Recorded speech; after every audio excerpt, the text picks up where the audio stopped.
Have you ever wondered how the interest on your student loan is calculated? Or are you curious about how much that house is really going to cost once a 30-year mortgage is signed? Then this episode is for you. Finances can be a confusing topic for many people, but if you break it down into bite-sized pieces, like we're doing today, it becomes a lot more manageable.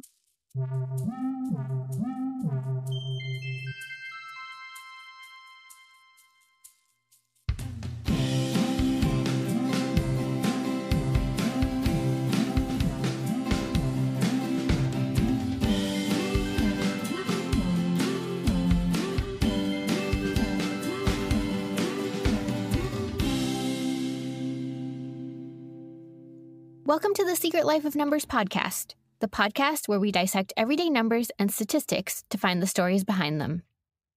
Each episode, we take a number or statistic and break it down. We will tell you where it comes from and what it means for you. Along the way, hopefully we will inspire you to think about the numbers in your own life. I'm Levannia, your data scientist on call. I'll be breaking down the numbers. I'm Lindsay, your data translator. For when Levannia gets too technical on us, I'll be breaking down the rest.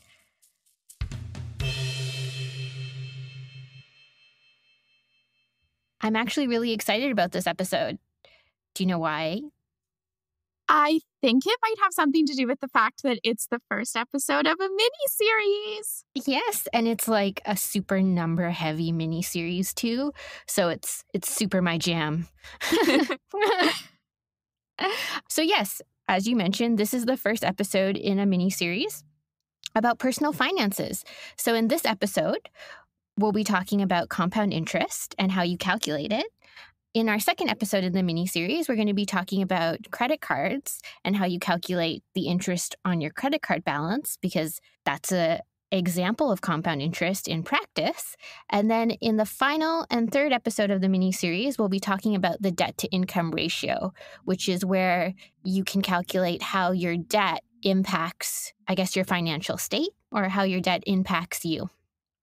I'm really excited for it because I think finances, like we mentioned, can be really confusing. But if we break it down into chunks of compound interest, let's apply the compound interest, and then let's talk a bit more about debt, it becomes a lot easier. Yeah, it's super attainable, guys. Lindsay, do you know what compound interest is?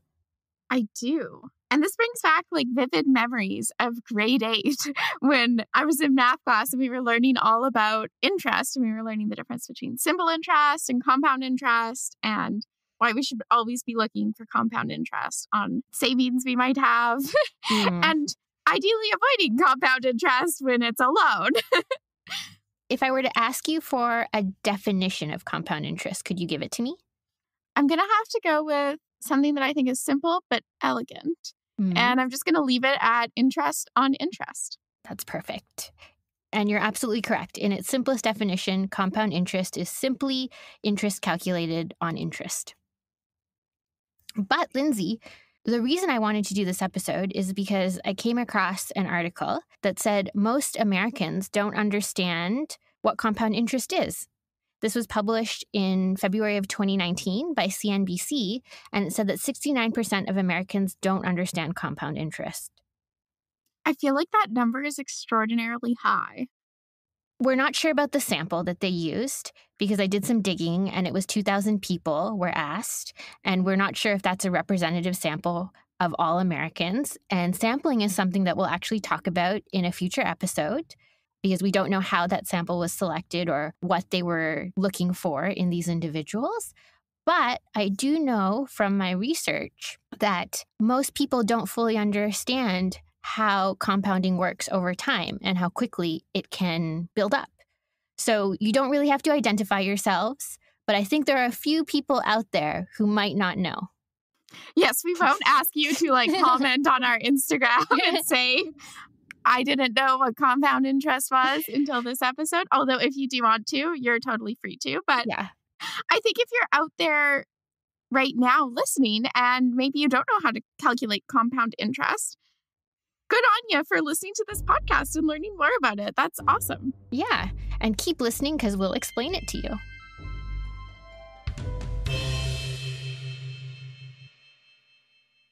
I thought we would begin with a definition of interest in a financial sense, of course. on today's episode of The Secret Life of Numbers, romantic interest. From the Merriam-Webster Dictionary, we have a two-part definition of interest in terms of finances. The first part of that definition is a charge for borrowed money, generally a percentage of the amount borrowed. So this is the type of interest you might pay on a student loan, for example.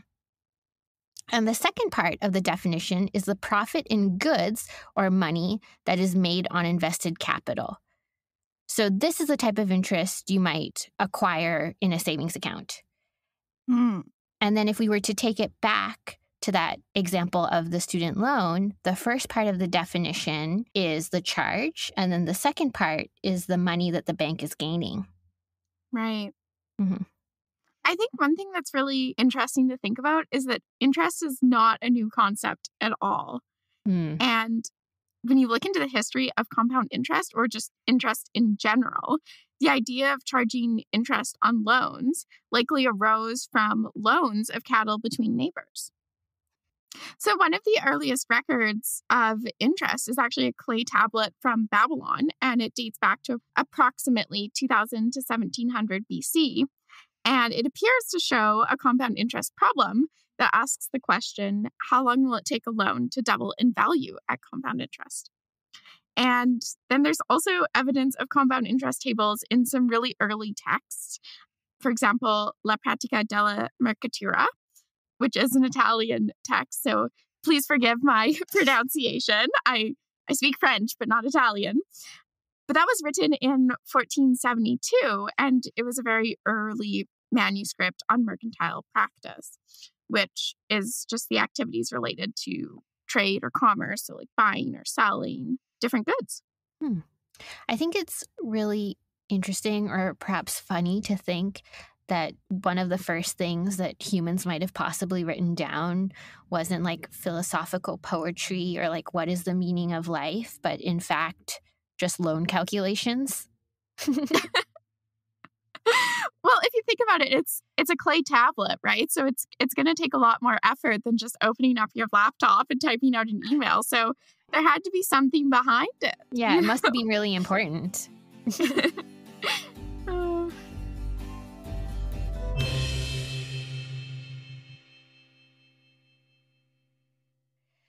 Let's move into calculating some interest. Let's do it. All right. So like you said before, or you alluded to before, there are two types of interest, simple and compound. And we'll start with simple interest because they're actually related. And just like the name suggests, simple interest is very simple, at least in its formula and its definition. So in order to calculate simple interest, the formula is simply that the interest is equal to the principal, so however much money you owe, for example, in a loan, multiplied by the interest rate, multiplied by the length of that loan. So simple multiplication all the way across. Simple multiplication all the way across. So let's do an example. Let's say that you have a student loan of $10,000 at an interest rate of 5%, and the term of that loan is 3 years. So calculating your interest with that simple formula, you have $10,000 multiplied by 0.05, because 5% converted to a decimal is 0.05, multiplied by 3, because the length of the loan is 3 years. And your result is $1,500. With me so far? I'm with you. Okay. So in this case, if it was a simple interest problem, you would probably be paying $500 of interest a year. Like it would just be divided across the 3 years. So then total, what you're going to have to pay back or what you owe at the end of the 3 years would be $11,500. Exactly. Right? Yes. Right on. Now we're going to talk about compound interest. We're leveling up. We are. We're leveling up. We're bringing out the big guns. So I'm going to say the formula, and don't be afraid because we're going to break it down. No fear here. So the formula for compound interest is equal to 1 plus your interest rate to the power of the number of compounding periods, subtract 1, and then all of that multiplied by the principal. So I think one of the things that happens with formulas is anything other than like multiplication, division, addition, subtraction starts to sound really complicated when you say it out loud. But we'll put the formula in our notes for the show. And also maybe in the description. Let's take that formula and that same problem from above to calculate interest. Let's do it.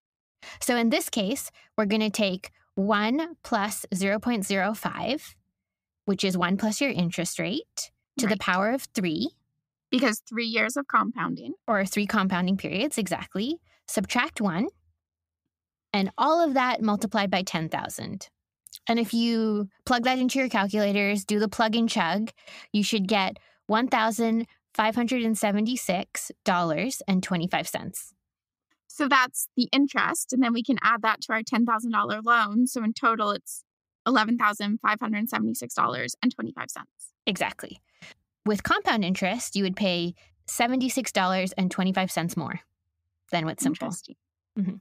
So I guess what we're seeing here is the difference is like in the first example, we could spread out the simple interest by $500 a year. But with the compound interest, like that first $500 gets added to the $10,000, and then we calculate the interest on top of that. Exactly. And then that interest is added. So why don't we do that? Like, why don't we break it down year by year? Yeah. So I already said the first year. Yeah. So we'd be ending that year with $10,500. That's our new principal for the second year. So then in the second year, you would begin with $10,500 and you would multiply that by 5% and get an interest of $525. So that means you close the second year with a principal of $11,025. And then the third year, that $11,025 is, again, your new principal. And 5% of that is $551.25, which is once again added to our principal to get us to that $11,576.25. Exactly. I feel like it's a lot easier when you do that example and having that formula. It really kind of takes the fear out of the math. Like we said at the beginning, it's quite attainable if you break it down into small pieces. So now that we've learned the nitty-gritty of compound interest, after the break, we're going to be talking about what this means for you.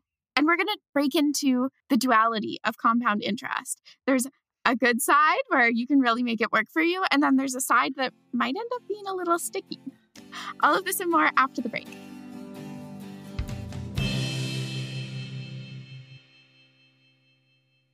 Welcome back, everybody. So before the break, we talked about the nitty-gritty of compound interest, and I got to talk about one of my favorite things, which is numbers, and we got to go in a little bit of detail about the differences between simple and compound interest.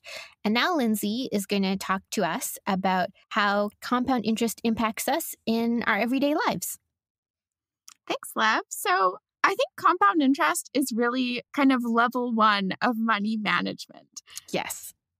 If you understand compound interest, I think you have a better understanding of what kind of loans you might feel comfortable taking because you're able to understand how that interest is calculated and what that's going to look like at the end of the term of the loan.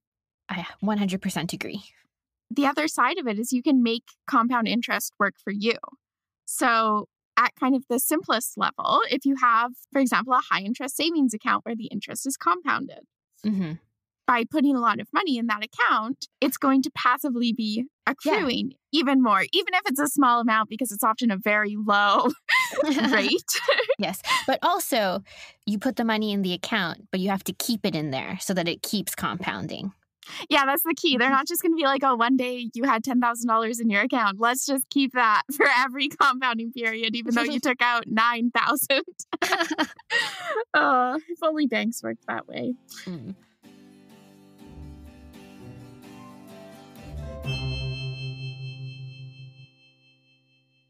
One kind of really practical example, I think, of making compound interest work for you over the long term is saving for retirement, which, as someone who's 23, I kind of can't believe I'm talking about retirement, but it's important to start thinking about it early. Me and my financial advisor agree. because I met with her for the very first time when I was also in my early 20s. And she was like, it's really great that you have this long financial landscape ahead of you to save for your retirement. Yeah, it's having all of those compound periods ahead of you. Yeah. So to illustrate why it's so important to start saving for retirement early, even if you're like me and you're in your early 20s and you're like, I have so much time, what are you talking about? I found a really great example of 3 different people who had 3 different kind of retirement saving strategies from Wingate Wealth Management. Ooh, hit me. First contestant, Alice. Okay. So Alice invests $5,000 a year, and she starts when she's 18. So she is on the ball. Yeah, go Alice. Go Alice. But then at age 28, she stops. She has those 10 years where she invested $5,000 a year from when she was 18 to 28 with that long landscape. And in total, she invested $50,000. Contestant number 2, Barney. All right, let's hear about Barney. Let's hear about Barney. So Barney invests the same $5,000, but he starts at age 28. Okay. And he continues that annual investment until he's 58 and ready to retire. Okay. So Barney has 30 years of investing and $150,000 total. Okay. Because he's investing $5,000 a year, just like Alice. Yes, but he started when he's 28 and he has a bit more time than she does. Mm-hmm. Let's talk about Christopher, contestant number 3. Ooh. I feel like we're on an episode of like The Price is Right or something. Or our 3 like retirement savings bachelors, what's behind door number 1. So Christopher is our most diligent and kind of on the ball person. I like a diligent investor. Me too. Mm-hmm. So like Alice, he starts when he's 18, investing $5,000 a year. And like Barney, he stops that when he hits his preferred retirement age of 58. Oh, so he's like Alice plus Barney. He is. He's exactly like Alice plus Barney. He's invested for 40 years and a total of $200,000, $5,000 a year, has gone into that. Okay. Levannia, which contestant do you think will have the most money when they're ready to retire and cash out? Okay, so all of these contestants have like the same interest rates. For this example, we're assuming that each contestant gets the same 7% annual investment return. Okay. I'm going to go with diligent Christopher. We have a winner. Christopher. I know my numbers, guys. Christopher ends up with $1,142,811 when he's 58. So Christopher did quite well, considering he only put in $200,000. Well, not only, as if $200,000 is not very much money. That's a lot of money. Mm-hmm. But 1.1 million is a lot more than 200,000. Yeah, that's substantial. And who do you think we have in second place? Okay. I think it might be Alice, because even though she stopped investing, she has a lot longer landscape than Barney. Winner, winner. Chicken dinner. We can't fool our data scientists, everyone. Alice is indeed the one with the second most retirement savings. Mm-hmm. And she ends up with $602,070, which is pretty good considering she put in $50,000. Yeah. That's like more than 10 times. And that means that Barney is in third place, although it still has a lot saved, but he just didn't start as early. Mm-hmm. So he has $540,741.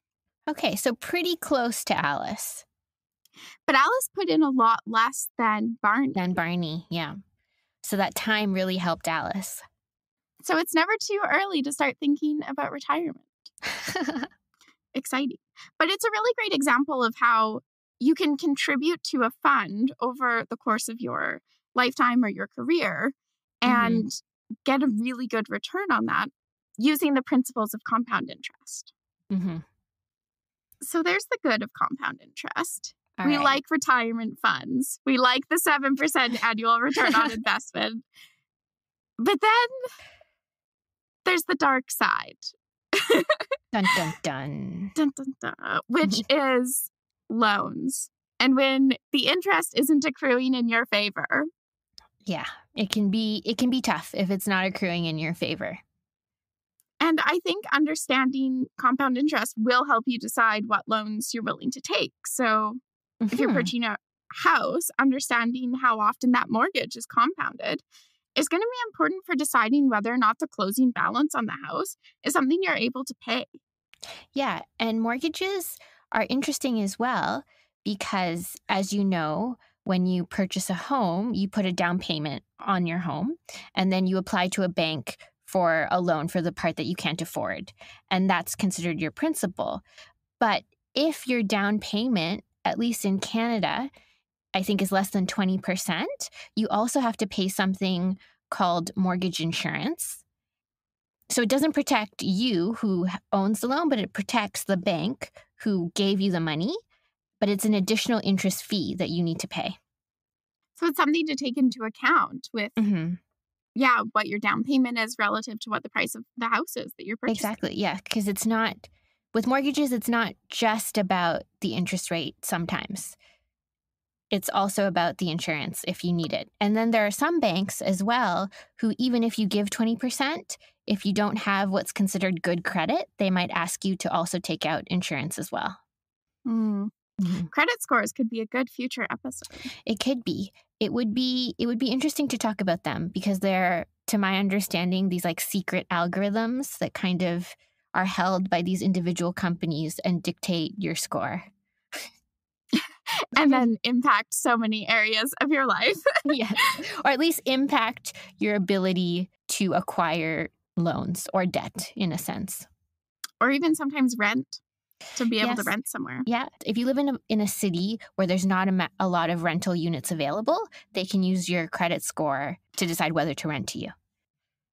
So one question I had when I was looking into this episode, and I'm by no means a finance guru, and it's still something that I'm in the process of learning. So one question I had was, how does interest compare to inflation? I always hear 2% annual as the inflation rate. But I was wondering how that impacts different interest rates. And this is actually an interesting question. The definition of inflation is the rate at which the average price level of goods and services increase over a period of time. For example, I found that in 2018, the inflation was 2.27%. So that means in 2018, goods and services cost 2.27% more than they did in 2017.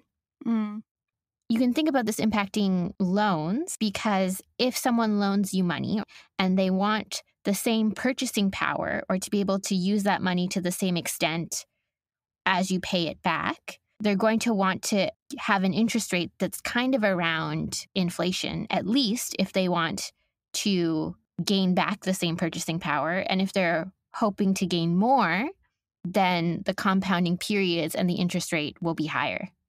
Right. So I think inflation might be like a good benchmark when you look at loans that compound annually.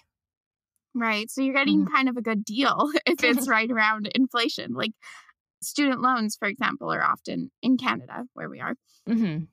They charge pretty much inflation. Student loans are interesting because in Canada, at least, you can choose your interest rate options. So you can have a floating interest rate, which is equal to the prime rate.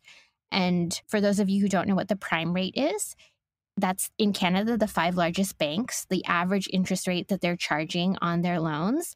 And then they take the lowest and the highest and eliminate them and take the average of the remaining 3. And then the other option is a fixed interest rate of prime, of the prime rate plus 2%. So you can imagine as a student looking at these two options and trying to decide which one works better for you. Which would be hard to disentangle without an understanding of compound interest and also what the heck prime is.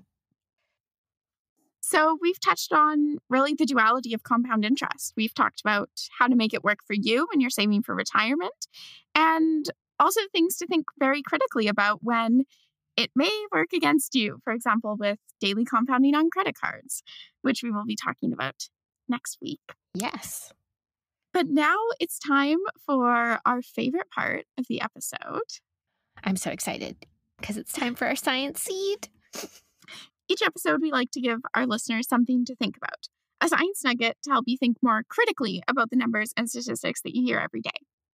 But during our finance mini-series, we have switched up our science seed to be a extraordinarily creative finance seed.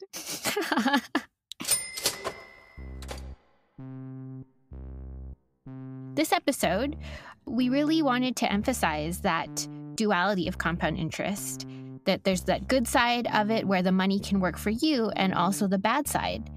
And in this case, the finance seed is to aim to have your money working for you. So use the good rather than the bad. Exactly. Get that high interest savings, get that high annual return, and try to avoid that sticky debt that accumulates as you get interest on interest. Thanks for listening, everyone. You can find us on Apple Podcasts, Spotify, Google Play, or wherever you find your podcasts.